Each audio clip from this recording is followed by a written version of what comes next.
Tervist! Kas olete kunagi mõelnud sellele, et meid ümbritseb üks täiesti nähtamatu, aga samas hullult võimas jõud? See on jõud, mis kujundab meie maailma iga päev. Ja täna räägimegi just sellest, õhurõhust. Okei, alustame kohe ühe väikese mõtteeksperimendiga. Kujutage ette, teil on purk ja kilekott. Ja te proovite seda kotti sinna purki sisse suruda. Aga miski justkui hoiab tagasi, eks? Mis see on, mis vastu punnib? See küsimus viib meid otse asja tuumani. Nii, vaatame seda asja lähemalt. Kui te seda kotti sisse lükkate, siis te tunnete ju seda vastupanu. See on nagu nähtamatu sein. Ja mis veelgi huvitavam, kui te proovite kotti välja tõmmata, siis miski justkui imes seda tagasi. See müstiline jõud, see ongi õhurõhk. Okei, see on siis õhurõhk, aga mis asi see tegelikult on? Kuidas see tekib? Lähme nüüd natuke sügavamale ja vaatame, mis teadus selle kõige taga peitub. Ühesõnaga, asi on tegelikult lihtne. Õhurõhk on jõud, mida tekitavad miljonid ja miljonid imetillukesed õhuosakesed.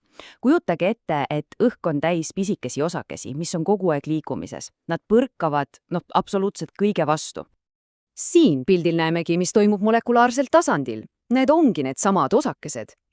Ja te võite neid ette kujutada nagu triljoneid pisikesi piljardipalle, mis põrkavad siia-sinna täiesti kaootiliselt. Ja mida rohkem neid põrkeid anuma seinte vastu on, seda kõrgem on ka rõhk. Loogiline, eks? Jaa, voilà! See seletabki ära meie purgi ja kilekoti mõistatuse. Kui te surute kotti sisse, siis te pressite selle purgis oleva õhu kokku, eks? Need piljardipallid on nüüd väiksemas ruumis ja hakkavad palju tihedamini vastu seinu põrkuma. Rõhk kasvab. Ja vastupidi, kui te tõmbate kotti välja, tekib purki rohkem ruumi, õhk paisub ja rõhk langeb. Mõlemal juhul te sõna otseses mõttes võitlete õhurõhu muutuse vastu. Okei, see kilekoti asi on lahe, aga nüüd teeme asja veelgi isiklikumaks, sest see sama nähtamatu jõud, see ei mõju ainult purkidele, see ei mõju ka teile, iga sekund. Ja kui te kuulete, kui suure jõuga see mõjub, siis see on ausalt öeldes päris šokeeriv. Vaadake korraks oma kätt. Lihtsalt hoidke seda enda ees. Nüüd mõelge, kui suure raskusega surub õhk praegu teie peosale. Mida te pakuksite? Kilo või mõne 5 kilo? Okei, olete valmis? Vastus on umbes 100 kilogrammi. Jah, 100 kilo. Te kuulsite täiesti õigesti. See on sama, kui keegi asetaks teie peole 100-kilose sangpommi. Uskumatu, eks ole? Ja ma tean, mida te praegu mõtlete. Kui mu käe peal on 100 kilo raskus, siis miks ma lapikuks pressitud pole? Või vähemalt, miks ma seda üldse ei tunne? Väga hea küsimus. Vastus on tegelikult geniaalselt lihtne. Tasakaal. Vaadake, samal ajal kui õhk surub meid väljast sissepoole, surub meie keha seestpoolt täpselt sama tugevalt vastu. Need 2 jõud on ideaalses tasakaalus. Üks surub siit, teine sealt ja tulemus on 0. Ja just sellepärast me seda meeletut raskust ei tunnegi. Aga mis siis juhtub, kui see täiuslik tasakaal rikutakse? Lähme nüüd vaatame, millised on õhurõhu muutuste tagajärjed päriselus, alates mäetippudest kuni kauge kosmoseruumini välja. Põhireegel on tegelikult lihtne. Kujutage ette, et me elame õhuookeani põhjas. Mida kõrgemale te ujute, ehk siis mida kõrgemale mägedesse te ronite, seda vähem on vett ehk õhku teie pea kohal. Ja seega on ka rõhk väiksem. Nii et jah, merepinnal on õhk tihe ja rõhk kõrge, aga mäetipus, seal on õhk hõre ja rõhk on palju madalam.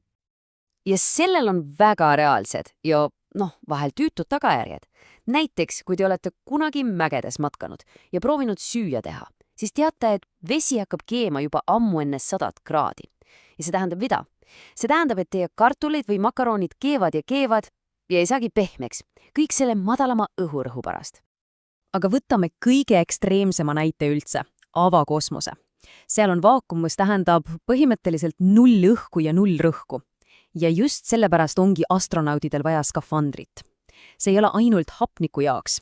See skafander loob terve väikese maa atmosfääri nende ümber, hoides rõhu normaalsena.